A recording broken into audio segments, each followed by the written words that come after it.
ओम श्री सद्गुरुदेव भगवान की जय। एक तिवारी जी हैं, उन्होंने प्रश्न किया है। प्रश्न उनका समयानुकूल था, स्वाभाविक था। उसी प्रश्न के उत्तर पर आज की भगवत चर्चा का आरंभ होगा। बोलो जय सिया राम, जय जय सिया राम।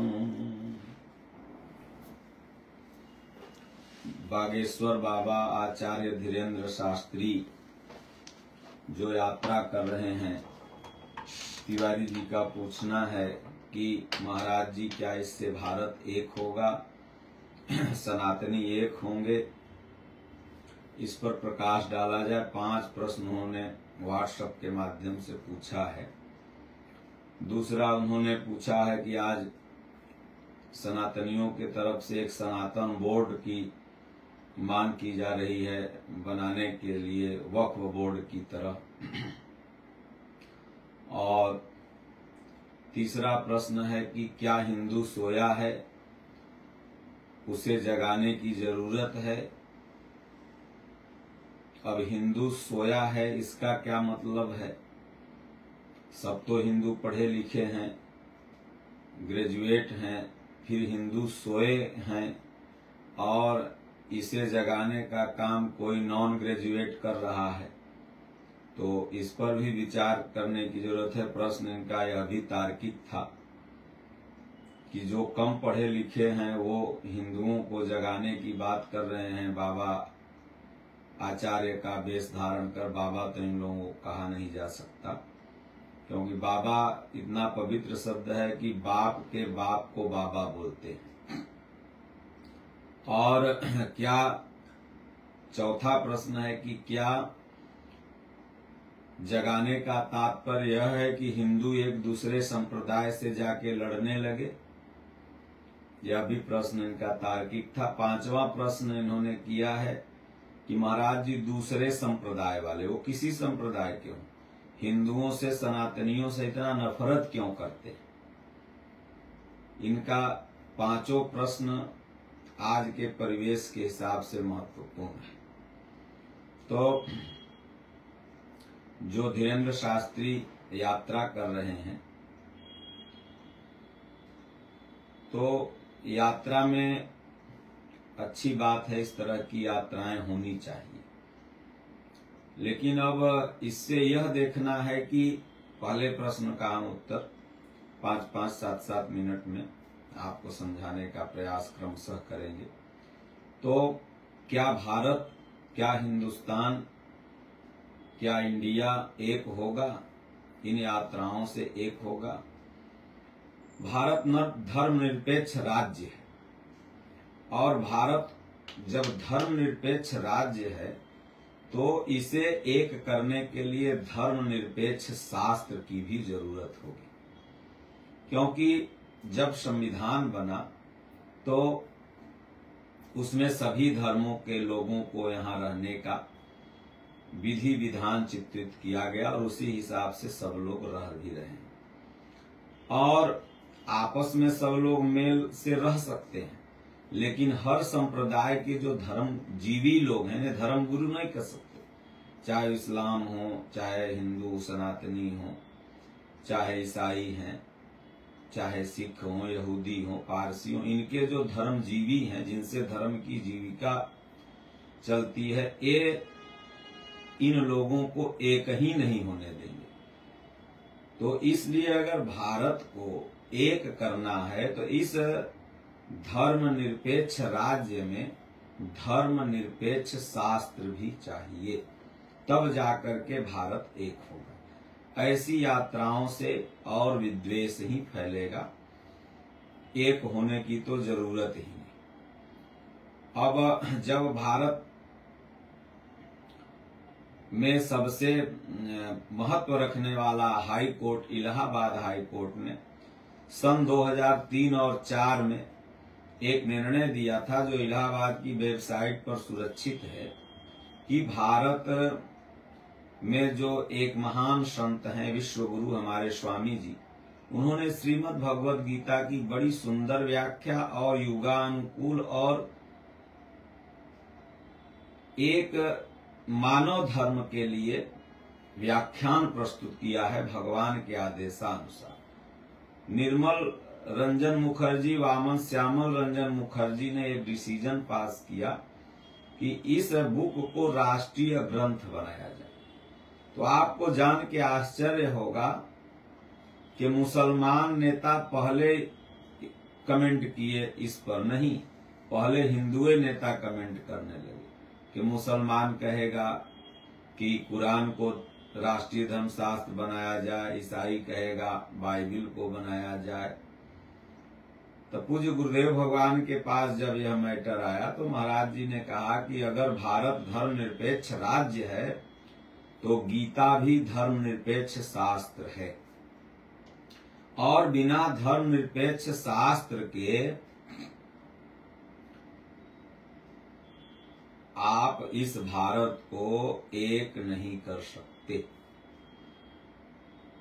और भारत ही नहीं, अगर यह धर्मनिरपेक्ष शास्त्र गीता को दुनिया की प्रत्येक भाषाओं में ट्रांसलेट पूज्य गुरुदेव भगवान का जो आश्रम ट्रस्ट है वो किया है, और अगर इसे पहुंचा दिया जाए हर मनुष्यों तक, तो सभी के सभी एक होने का प्रयत्न करेंगे, विद्वेष खत्म होगा। मैं अभी गया था कुशीनगर, वहां थाईलैंड से कुछ दार्शनिक आए थे भगवान बुद्ध का दर्शन करने। वो भी अपनी भाषा में बड़ी अच्छी पूजा कर रहे थे, चादर पोशी कर रहे थे। तब हमें पूज्य गुरुदेव भगवान का एक कथन याद आया। ठीक है, गुरु महाराज का एक कथन याद आया। गुरु महाराज कहें कि भाई मनुष्य अगर है तो वह आस्था का पुतला है, कहीं न कहीं उसकी आस्था होगी। तो भगवान बुद्ध की विचारधाराओं को प्रचुर मात्रा में प्रचारित किया गया, आज उनके अनुयायी विदेशों में। तो यथार्थ चीजों आज विदेशों से लोग उनके दर्शन के लिए आते हैं। तो शांति का मार्ग, और भगवान बुद्ध गीतोक्त साधना पर चलते थे, गीता का ही उपदेश करते थे। तो महापुरुष जो मानव धर्म ग्रंथ देते हैं, भगवान कृष्ण की वाणी जो मानव धर्म ग्रंथ है, इसे अगर व्यापक रूप से प्रचारित किया जाए, यह युद्ध ग्रंथ नहीं है, यह हमारे और आपके अंदर लड़ने वाली दो प्रवृत्तियों का चित्रण है। इसमें दैविक और आसुरी संपत, निगेटिव और पॉजिटिव, अच्छाई और बुराई का संघर्ष होता है, इसी का चित्रण गीता है। तो ऐसी यात्राएं न जाने कितने ये लोग करते रहते हैं, और इससे विद्वेष ही फैलता है। समाज एक होने की बजाय टूटते चला जाता है। इसलिए समाज को एक करना है। तीन बाबाओं से जो तथाकथित हैं, आचार्यों से, भगवत चर्चा प्रेमियों से, इन लोगों को निवेदन है कि ये लोग गीता की विचारधारा जन जन तक पहुंचाएं। और टिट फॉर टैट का मतलब होता है जैसे को तैसा। तो जैसे को तैसा का मतलब है कि आप अगर अच्छा व्यवहार करेंगे तो दूसरा भी अच्छा व्यवहार करेगा। अब दूसरा प्रश्न आया कि अभी हाल में ही पूरा संत समाज सनातन बोर्ड की मांग करता है। हमारे भारत देश में 4 पीठें बनाई गई, सनातन धर्म के प्रमुख शंकराचार्यों को बनाया गया। तो अब वक्फ बोर्ड जो है किसी भी अवैध संपत्ति को कह देगा या नॉमिनेट संपत्ति को कह देगा कि मेरी है, तो वो उसकी हो जाएगी। हालांकि कुछ सरकारों ने पक्ष तो लिया विशेष संप्रदाय वालों का, तो इस पर सभी सनातनियों को एक होना चाहिए और एक मत होकर के अपना निर्णय सरकार तक पहुंचाना चाहिए। और सनातन बोर्ड तो ठीक है, लेकिन मानवता का बोर्ड भी गठित हो, इसके लिए गीता की विचारधारा को पुष्ट करना पड़ेगा।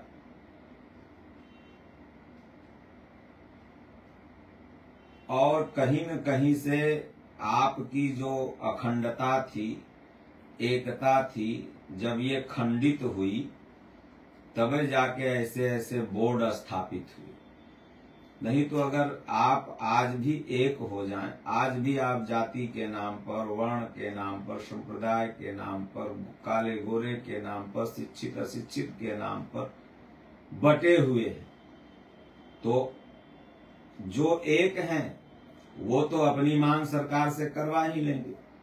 तो इसलिए आपको अगर एक होना है तो आप गीता पढ़िए। ठीक है, भारत में कोई भी हिंदू जो है वो यहाँ से, कोई भी ईसाई बाहर से नहीं आया, कोई भी मुसलमान बाहर से नहीं, सब आपके भाई हैं, हिंदू ही हैं। लेकिन ये कहीं न कहीं से आपसे कटे, डिस्कनेक्ट हुए। उसका कारण बहुत सा रहा, लेकिन प्रमुख कारण यही रहा कि छुआछूत, प्रमुख कारण यही रहा ऊंच नीच की भावना। बहुत से लोग कहते हैं अशिक्षा या गरीबी धर्मांतरण का कारण था, लेकिन अशिक्षित तो मुसलमान में भी हैं, ईसाई में भी हैं, गरीब उसमें भी हैं, लेकिन आप कितनों को बना लेते हैं हिंदू?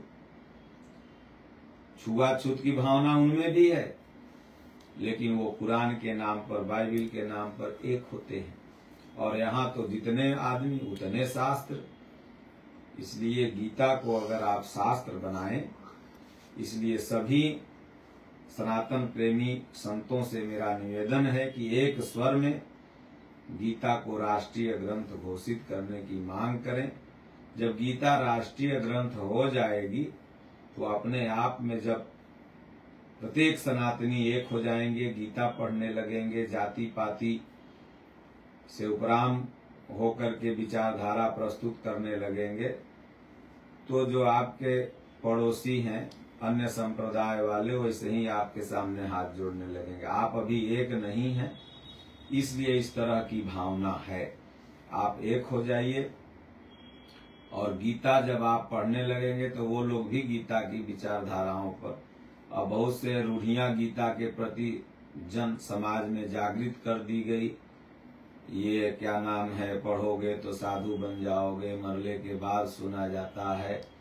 अमेरिका अपने यूनिवर्सिटी में इसको पढ़ा रहा है, तमाम देशों की यूनिवर्सिटियां में पढ़ाई जा रही है। भारत के कुछ राज्य हैं जो इस पर पहल किए, जैसे मध्य प्रदेश में बच्चों को गीता पढ़ाई जा रही है। राजस्थान में भी कुछ दिन चली, तमाम जगह। इसलिए पूरे भारत में समान रूप से गीता का ज्ञान होना चाहिए। प्रत्येक संप्रदाय वालों को गीता का ज्ञान देना चाहिए। जो गीता कहती है वही कुरान कहता है, वही बाइबिल कहता है, लेकिन समझने और समझाने वाले का दोष है। जो ये धर्मजीवी बैठे हुए हैं, ये कभी मानवता को एक नहीं होने देंगे, वो चाहे किसी संप्रदाय के। ये चाहते हैं कि हिंदू मुसलमान लड़ते रहेंगे तब तो मैं दाल रोटी अपना सेकूंगा। ये चाहते हैं कि ईसाई मुसलमान, हिंदू सिख यहूदी पारसी आपस में धर्म के नाम पर, भगवान के नाम पर लड़ते रहें, और तब अपनी मैं दाल चलाता रहूंगा। यही इन यात्राओं का प्रयोजन है और कुछ नहीं। तीसरा प्रश्न है कि क्या हिंदू सोया है, उसे जगाने की जरूरत है?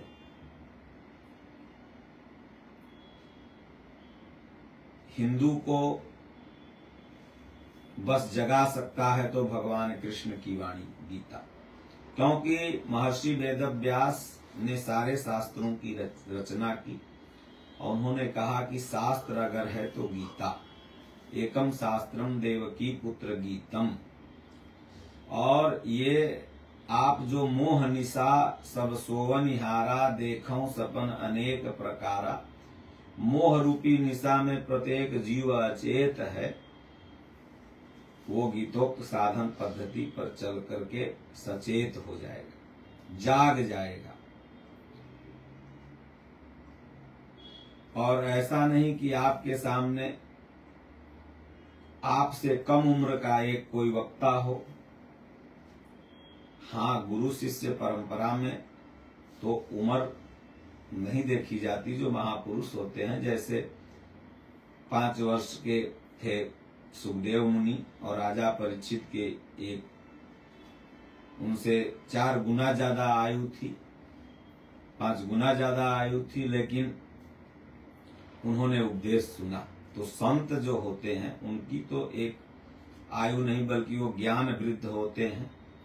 लेकिन जो अभी संसार में जीवन व्यतीत कर रहे हैं, आपसे कम लोग अशिक्षित हैं, वो खुद और 12 पास हैं कि नहीं है, BA पास हैं कि नहीं है, संस्कृत 2 शब्द बोलने आ गया, 2 शब्द इंग्लिश बोलने आ गया, वो आपको माइक लेके तुम ताम करके उपदेश दे रहे हैं, तुम सोए हो, जाग जाओ, एक हो जाओ, नहीं तो ये हो जाएगा, नहीं तो वो हो जाएगा, पता नहीं क्या क्या सब बकते रहते हैं इन यात्राओं में, चाहे इस तरह से। तो क्या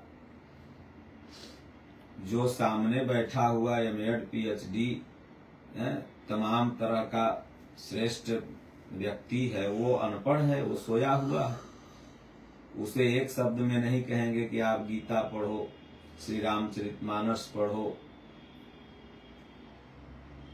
और प्रत्येक धर्म के धर्म गुरुओं को, चाहे मुसलमान के भी धर्म गुरु जो वो कहें कि भाई आप कुरान पढ़ो, कुरान की असलियत को जानो, मुसल्ले ईमान सब मुसलमान, जिसका ईमान पक्का हो, चरित्र पक्का हो, ही मुसलमान है। हिंदू जिसका हृदय चंद्रमा की तरह शीतल हो जाए, विकारों से रहित हो जाए, वही हिंदू है। ईसाई ईश्वर जिसके हृदय में आ जाए, उसका दरस स्पर्श हो जाए, वही ईसाई है। तो इसलिए सब धर्म जो होता है, हिंदू कहता है मेरा ईश्वर प्रकाश है, तो मुसलमान कहता है कि मेरा ईश्वर नूरे खुदा है, तो ईसाई कहता है कि गॉड ऑफ लाइट। तीनों एक ही बात कह रहे हैं, लेकिन जो आपको व्याख्यान करने वाले पेटजीवी धर्मजीवी बैठे हुए हैं, वो आपको कह रहे हैं नहीं नहीं खुदा अलग है, नहीं नहीं गॉड अलग है, नहीं नहीं भगवान अलग है। दक्षिण भारत वाले अगर कहें कि तनी अलग है, तनी माने पानी होता है, इंग्लैंड वाले कहें वाटर अलग है, हिंदुस्तान वाले कहें नहीं जल अलग है, तो मूर्ख है न है। अरे सब तो तीनों जले है, नाम बदल गया, कहीं वाटर, कहीं पानी, कहीं तनी, कहीं जल, कहीं पेय। तो इसलिए हिंदू अगर गुलाम हुआ, अगर महमूद गजनी ने अगर हिंदू को सर्वप्रथम सनातनियों को गुलाम बनाया, तो हिंदू कैसे सोया हुआ था, इस पर विचारधारा करने की जरूरत है। हिंदू उस समय भी जगा हुआ था, लेकिन कुछ धर्मजीवियों ने इसे सुला के रखा और आज तक वही फंडामेंटल ये अपना रहे हैं, नाम विविध विविध बता करके। जब आक्रमण हुआ, कुछ 100 ऊँटों की संख्या से कुछ 100 लोग आते हैं, तो वहां पर कुछ 1000 लोग लंगड़ चिता रहे थे। लेकिन जाति पाति के नाम पर मैं उसका छुआ खा लूंगा, धर्म नष्ट हो जाएगा, और सोमनाथ मंदिर को लूट लिया, तोड़ के मूर्ति ले गया, पैखाना पेशाब जहां करता था वहां उस शासक ने लगाया, और सब के सब सनातनी खड़े थे। अगर हमारे धर्मजीवी ने ये कहा होता, जो वहां के पंडित लोग थे, पुजारी पंडा, कि मारो लाठी से, तो ढेला ढेला मारते। तो क्या गुजरात में सोमनाथ में इतने आदमी नहीं थे? लेकिन इन लोगों ने कहा कि शंकर जी तीसरा नेत्र खोलेंगे, तुम लोग बैठे रहो। शंकर जी तीसरे नेत्र खोलते रहे। तो धर्मो रक्षति रक्षते, धर्म की रक्षा, अपने संस्कृति की रक्षा आपको स्वयं करना पड़ेगा। वो लोग भाग जाते, नहीं लड़ते। उनका मंत्री आया था उसी समय। ये अगर भावना नहीं होती भारत में कि हम चमार का छुआ खाएंगे, धर्म नष्ट हो जाएगा, दुसाध का छुआ, वहां एक स्वर में अगर लोग बोलते, तो वो हमारी सीमा रेखा के अंदर ही नहीं आता। तो इसलिए हिंदू उस समय भी अगर सोया हुआ था तो इन्हीं लोगों के चलते, आज भी सोया हुआ है तो इन्हीं लोगों के चलते। आज भी तेरही के नाम पर सोया हुआ है। दादा मर गए, फिर किसको दान दे रहे हो? कौन पलंग पर सुतेगा? कौन 12 महीना तुम्हारा राशन खाएगा? ये सुहाना हो नहीं हुआ तो क्या हुआ? हर धर्मजीवी, हर संप्रदाय के धर्मजीवी अपने अपने धर्म के लोगों को सुला के रखे हुए हैं। तुम चुप मार के बैठे रहो, भगवान करेंगे, तुम्हारी रक्षा हनुमान जी करेंगे और इनकी रक्षा बॉडीगार्ड करेंगे। तमाम वो लगे रहते हैं बाउंसर। यात्रा चालू है तो वहां के जितने जिलाधिकारी हैं पूरी व्यवस्था बनाएंगे। अरे भाई, जब हनुमान जी पर इतने भरोसा है तो सुरक्षा व्यवस्था की क्या जरूरत है? और अगर सुरक्षा व्यवस्था की जरूरत है तो सबको यही बात बोलो, तो सबको तो हनुमान जी रक्षा करेंगे। नारियल चुनरी बांध दो, अर्जी लग जाएगी। तमाम तरह के बोलते रहते हैं हर धर्मजीवी लोग, हर संप्रदाय में। तो इसलिए हिंदू अगर जागेगा तो गीता पढ़ने से, इसलिए मानस में गोस्वामी जी ने कहा कि यही जग जागहि जामिनी जोगी, बिरति बिरंच प्रपंच वियोगी। तो इसलिए या निशा सर्वभूतानां तस्याम जागृति संयमी, ये संसार ही निशा है जिसमें कोई संयमी व्यक्ति जगता है और जाग करके भगवान का भजन करता है, न कि हिंदू मुसलमान के बीच में पड़ करके अपने जीवन को बर्बाद कर देता है। कहें कोई कहे हम पक्के हिंदू सिखा सूत्र धारण करते, कोई कहे हम पक्के मुस्लिम दाढ़ी पर करे फिरते, पर न मिला दीदार कूच कर गए यहाँ लड़ते लड़ते। दोनों आपस में लड़ते लड़ते मर गए। तुम राम के नाम पर लड़ते हो तो क्या वह राम खुश होता है कि चलो ये लोग मेरे लिए लड़ रहे हैं? नहीं नहीं, वो नाराज होता है। तुम खुदा के नाम पर लड़ते हो तो क्या वो खुदा ऊपर से खुश होता है कि मेरे बच्चे चलो लड़ रहे हैं? नहीं नहीं, वो नाराज होता है। इसलिए प्रेम से रहोगे तो तुम्हारा खुदा भी खुश, तुम्हारा राम भी खुश। इसलिए हिंदू का को सुहाने का काम इन लोगों ने जीवन भर किया, आज भी वही कर रहे हैं। इसलिए आप गीता पढ़ो, श्री रामचरितमानस पढ़ो, किसी महापुरुष की संगत करो, तत्व स्थित महापुरुष की संगत करो। ये नॉन ग्रेजुएट लौंडों की संगत कर करके न जगे हो न जागोगे, बल्कि आपस में एक लड़ाई छिड़ेगी।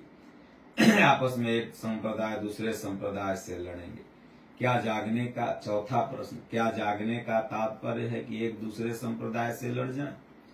क्या मुसलमान जगे हुए हैं कि वो हिंदुओं से लड़ जाते हैं? क्या हिंदू सोया हुआ है जो मुसलमानों से नहीं लड़ता?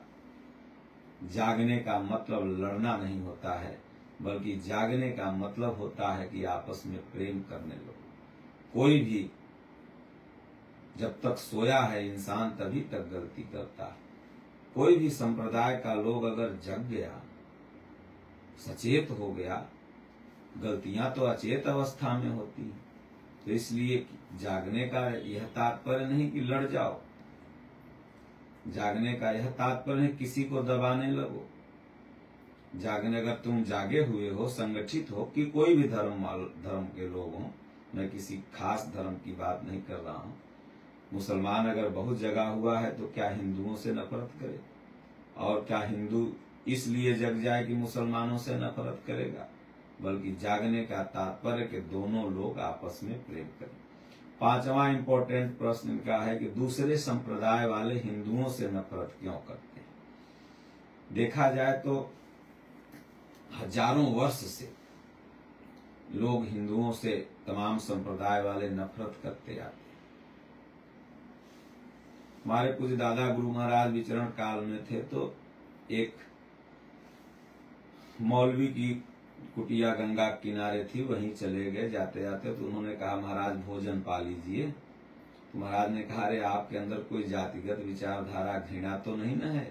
उन्होंने कहा नहीं महाराज जी, मैं सबको समान मानता हूँ और यहीं गंगा जी किनारे हम भी अपना इबादत करता हूँ। तो महाराज ने कहा तो 2 बार राम राम बोलो। अब उसके मुख से राम राम निकले ही नहीं। महाराज ने कहा जब आपके अंदर इतनी घृणा है तो मैं भोजन कैसे करूंगा आपके यहाँ? फिर उन्होंने राम राम 2 बार बोला, महाराज ने प्रसाद भी पाया। तो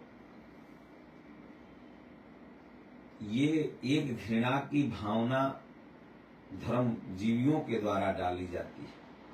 आप बचपन से ही अगर मदरसों में प्रेम की भावना पढ़ाएं, सनातनियों के बच्चों को करुणा, दया, ममता, प्रेम ये पढ़ाया जाता है, लेकिन एक खास तबकों के लोगों को ये पढ़ाया जाता है कि ये कर दोगे तो जन्नत मिल जाएगी, काफिरों को मार दोगे तो जन्नत मिल जाएगी। काफिर कौन है?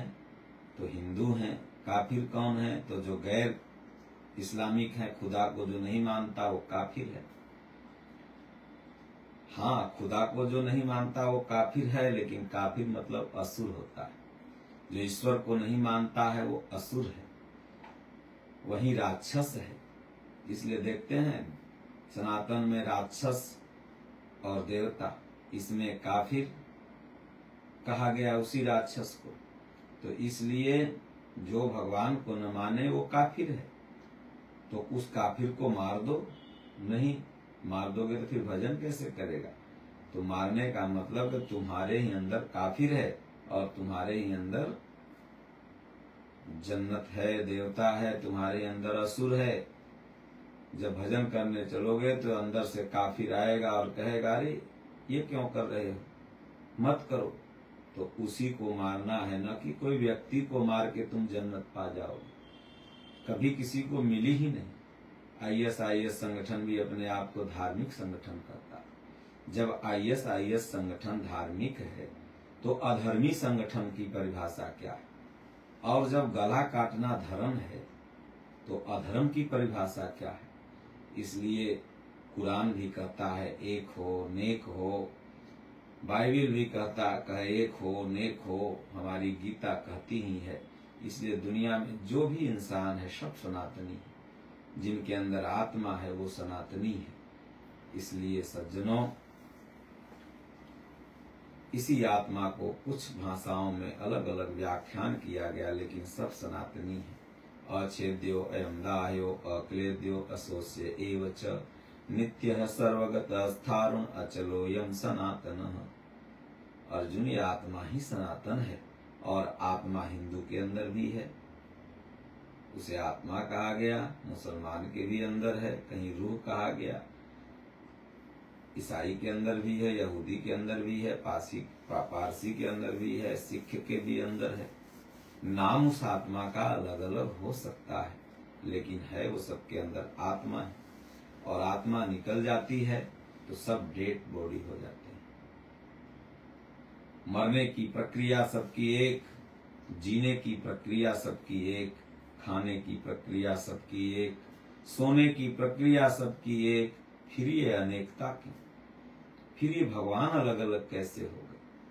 अगर भगवान अलग अलग होते, खुदा अलग अलग होते, गॉड अलग अलग होते, वाहे गुरु अलग अलग होते, तो ये खाने, मरने, जीने की प्रक्रिया भी अलग अलग होती।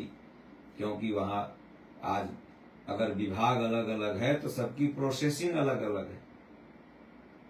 इसलिए सज्जनों, यहाँ कुछ भी अलग नहीं, यहाँ सब एक हैं। इसलिए जन जागृति हेतु आप यात्रा करें, लेकिन उन यात्राओं में गीता की बात हो, उन यात्राओं में एकता की बात हो, उन यात्राओं में भाईचारा की बात हो। और प्रत्येक धर्मावलंबी के लोग अपने अपने धर्म में, हिंदू अपने धर्म में करें, ईसाई अपने धर्म में करें, मुसलमान अपने धर्म में करें, और सब यही बताएं कि सब एक हैं, लड़ाएं नहीं, क्योंकि मजहब नहीं सिखाता आपस में बैर रखें। इसलिए भारत में जो अन्य अन्य धर्मों के लोग रह रहे हैं, ये एक खूबसूरती है भारत की कि एक गुलदस्ते में कई रंग के फूल, लेकिन इस खूबसूरती को प्रत्येक धर्म के धर्मजीवी बिगाड़ने का काम करते हैं। इसलिए भारत में जो भी व्यक्ति रह रहा है, सबसे पहले वो भारतवासी है। ऐसी भावना रखनी है हिंदुओं को भी, मुसलमानों को भी, ईसाइयों को भी। और भारत में तो मुसलमान और ईसाई बाहर से आए ही नहीं है, सब के सब सनातनी थे। कहीं छूने से कोई बन गया, कोई राग द्वेष से दूसरे में चला गया, बौद्धिस्ट अब गरीबों से आप राग द्वेष करने लगे, कोई बौद्धिस्ट बन गया, कोई ईसाई बन गया। भारत में तो दूसरे धर्म के लोग हैं ही नहीं, थे ही नहीं कभी। एक भी मुसलमान अरब से नहीं आया है भारत का, जो सब आपके सगे भाई थे। सबका अगर खतियान निकलवाइए तो सब कोई न कोई हिंदुए निकलेगा। इसलिए सबसे प्रेम करना ये हर धर्म जीवों के लोगों को सिखाना चाहिए। बोलो गुरुदेव भगवान की जय।